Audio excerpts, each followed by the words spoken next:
Morning class.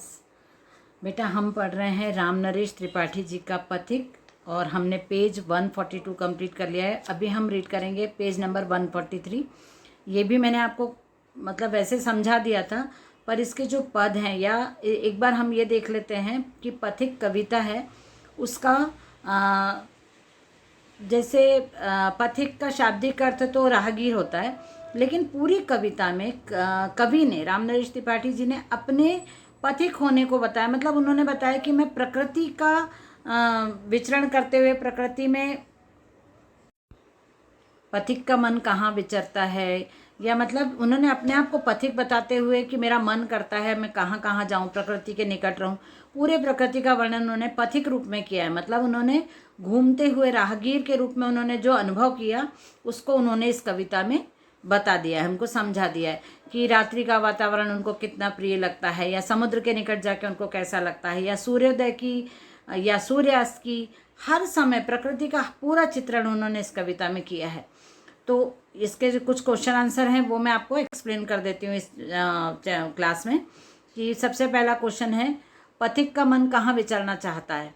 तो पथिक का मन नदी, तालाब, जंगल में या समुद्र के निकट, हर आप ऐसा लिख सकते हो कि पथिक का मन हर प्राकृतिक स्थानों पर विचरना चाहता है, प्रकृति के एक एक कण से जुड़ना चाहता है, प्रकृति के एक एक कण को, एक एक स्थान को, प्रकृति के एक एक छटा को समझना चाहता है, अनुभव करना चाहता है। उसको कम से कम आपको आंसर 4 से 5 लाइन में लिखना है। नेट पे से आप लेके लिखते हो, मैं जो पीडीएफ सेंड करती हूँ वो वैसा का वैसा आप लिखोगे तो भी चलेगा, लेकिन वो आपको समझ में आना चाहिए ना। जो लैंग्वेज रहती है वो इजी है, टफ है आपके लिए, ये आपके ऊपर है। यदि आप उसको लिख सकते हो, याद कर सकते हो, आपको समझ में आता है तो आप वैसा का वैसा उतार लीजिए। मैं इसलिए एक्सप्लेन करती हूँ कि आपको ओन वर्ड्स में लिख के आराम से, आपको रट्टा मारने की ज़रूरत नहीं पड़े और आप एग्ज़ाम में लिख के आ सको। सेकेंड क्वेश्चन है, सूर्योदय वर्णन के लिए किस तरह के बिंबों का प्रयोग हुआ है? मतलब कौन कौन सी पंक्तियाँ ली गई हैं इस पाठ में सूर्योदय के लिए।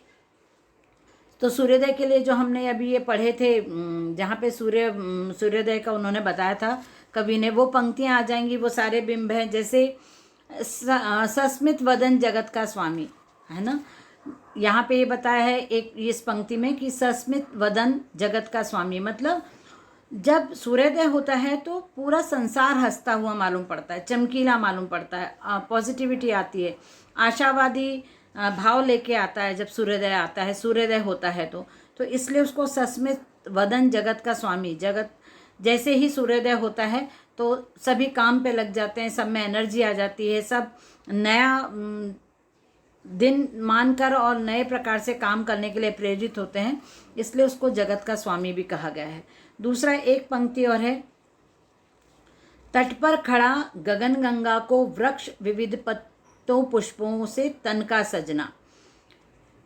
मतलब जब सूर्योदय की रोशनी, सूर्योदय की किरण जो रहती है सबसे पहले समुद्र तट पर पड़ती है तो समुद्र का पानी भी चमकीला हो जाता है। पेड़ पत्तों पर पड़ती है सूर्य की रोशनी तो पेड़ पत्ते हरे भरे और बहुत एनर्जेटिक दिखाई देने लगते हैं हमको। और रात के अंधेरे में पेड़ पौधे भी सब शांत, एकदम कोई भी हलचल नहीं, कोई भी, सब जगह शांति का वातावरण रहता है। और जब सूर्योदय होता है तो सब ऐसा लगता है कि पूरी प्रकृति सज गई है, पेड़ पौधे सब हरे भरे दिखाई देते हैं, फूल खिलने लग जाते हैं, तो सब जगह हमको ऐसा प्रकृति खुश और सुंदर दिखाई देती है। तीसरा है, पक्षी हर्ष संभाल न सकते, फूलों का सांस लेकर सुख की सानंद महकना। ये 2 पंक्तियां और हैं। पक्षी हर्ष संभाल ना सकते, इतनी आवाज़ होती है सूर्योदय के समय पक्षियों की, ऐसा लगता है वो बहुत ज़्यादा खुश हैं। रात में तो कोई आवाज़ नहीं होती, सूर्यास्त के बाद आपको कोई आवाज़ नहीं आएगी पक्षियों की, लेकिन सुबह सुबह जब सूर्योदय होता है तो पक्षियों की इतनी आवाज़ आती है, इतना कलरव सुनाई देता है कि वो हमको भी अच्छा लगता है और पूरे प्रकृति में, पूरे जगत में ऐसा लगता है कि पक्षी भी बहुत खुश हैं सूर्योदय होने से। तीसरा है, फूलों का सांस लेकर सुख की सानंद महकना। मतलब ऐसा लगता है फूल भी पुष्पित होने लग जाते हैं, उगने लग जाते हैं सूर्योदय के साथ, तो ऐसा लगता है कि फूल भी बहुत खुशी से फूल रहे हैं, फूल भी खिल रहे हैं, वो भी खुश हैं बहुत, और अपनी खुशबू सुबह के समय बहुत बिखेरते हैं, क्योंकि वो उस समय खिलते हैं और अपनी खुशबू से पूरा वातावरण महकाते हैं। तो ये पंक्तियाँ सूर्योदय के, क्या पूछा है, क्वेश्चन क्या है, सूर्योदय वर्णन के लिए किस तरह के बिंबों का प्रयोग हुआ है, ये क्वेश्चन है। तो इसका आप आंसर ऐसे भी समझा सकते हो, 3-4 पंक्तियाँ लेके उनको समझाना है, किन किन बिंबों का मतलब किन किन पॉइंट्स को इसमें बताया है। उसके बाद क्वेश्चन है पेज नंबर 144 पे, आशय स्पष्ट करें। ये तो आपको जो हम भावार्थ लिखते हैं उसमें हम लिख सकते हैं। 4th क्वेश्चन है, कविता में कई स्थानों पर प्रकृति को मनुष्य के रूप में देखा गया है, ऐसे उदाहरणों का भाव स्पष्ट करते हुए लिखे। प्रकृति को बहुत सारे मतलब कविता में तो बहुत जगह है जब प्रकृति को मनुष्य के रूप में देखा गया है, तो ऐसे आपको बताना है, ऐसे भाव आपको स्पष्ट करना है। पूरे कविता में प्रकृति का चित्रण है, लेकिन उनको मनुष्य के स्वभाव से या मनुष्य के जीवन से जोड़ के देखा गया है। यहाँ पे है, पहला तो ये बता सकते हो आप कि प्रकृति के सुंदर वेश का सुंदरता देखकर पथिक भी मोहित हो जाता है। वो अपनी पत्नी को या अपनी प्रेयसी को ये बोलता है कि मुझे प्रकृति का प्रेम सांसारिक प्रेम से भी ज़्यादा महत्वपूर्ण और बड़ा और आत्मीय लगता है ना। और वो उसी के साथ रहना चाहता है, प्रकृति के साथ विचरण करना चाहता है, प्रकृति को जानना समझना चाहता है। तो कहीं ना कहीं जो पथिक है वो अपने आप को प्रकृति से जोड़ रहा है, कनेक्ट कर रहा है, इसीलिए वो ऐसी बातें बोल रहे हैं। दूसरे, समुद्र की गर्जना और सुगंधित वायु जो बह रही है वो पथिक को वहीं रुकने के लिए विवश कर रही है। अच्छी हवा बह रही है, सुगंधित हवा है, तो पथिक अपने आप को वहाँ पे बहुत शांत और बहुत क्या बोलते हैं एनर्जेटिक फील कर रहा है, मतलब पॉजिटिविटी आ रही है उनके अंदर। तो वो उस वातावरण से जुड़ के अपने आप को वहीं रोके रखना चाहते हैं, मतलब उनको ऐसा लग रहा है कि ये वातावरण मुझे रोक रहा है। सूर्य की किरणें जब पड़ती हैं तो ऐसा लगता है कि लक्ष्मी जी के आगमन के लिए सड़क का निर्माण कर दिया गया है ना। ये बताया है कि लक्ष्मी जी के आगमन के लिए सुनहरी सड़क का निर्माण किया है, जैसे सूर्य की किरणें पानी के ऊपर पड़ रही हैं, तो ऐसा दिखाई दे रहा है यहाँ पे।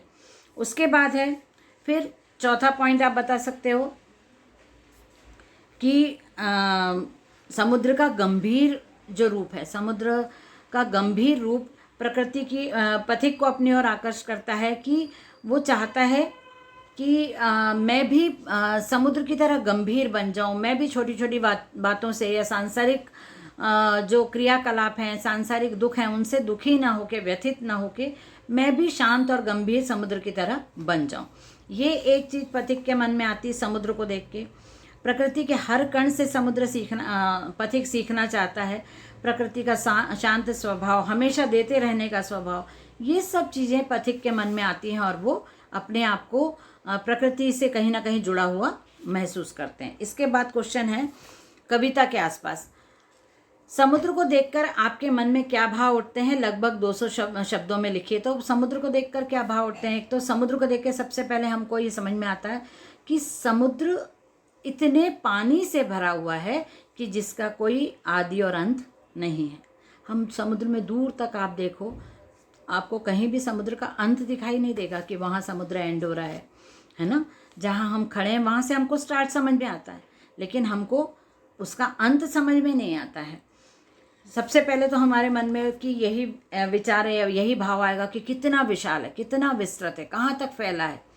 दूसरा, उसकी पानी की गहराई, समुद्र कितना गहरा है, ये हम जब तक उसको अनुभव नहीं करेंगे, फील नहीं करेंगे, हम नहीं बता सकते कितना गहरा है।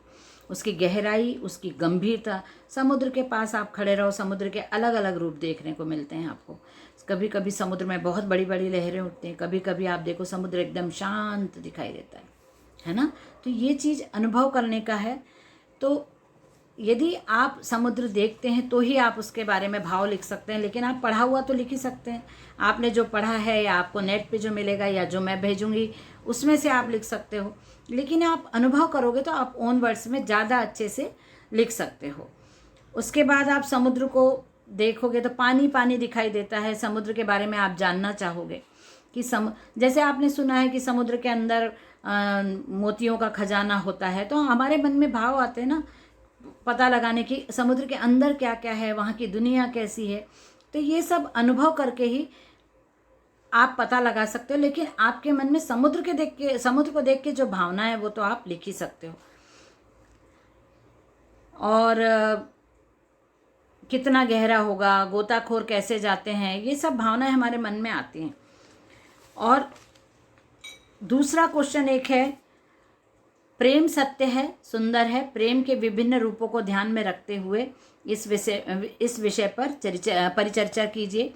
वर्तमान समय में हम प्रकृति से दूर होते जा रहे हैं, इस पर चर्चा कीजिए।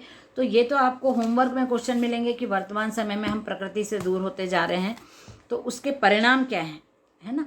और आपको ये लिखना है कि प्रकृति से जुड़े रहने के लिए हम क्या कर सकते हैं। सागर संबंधी 10 कविताओं का संकलन करें और पोस्ट करें। तो ये भी आपको ओन वर्ड्स मतलब अपने आप ही करना रहेगा। ये सब होमवर्क के क्वेश्चन है, तो ये मैं आपको सेंड करूँगी, मतलब उस पर ग्रुप पे आ जाएगा आपका होमवर्क, तो आपको वहाँ से करना रहेगा। ठीक है, चलिए बाय एवरीवन, आज के लिए इतना हो गया काफ़ी।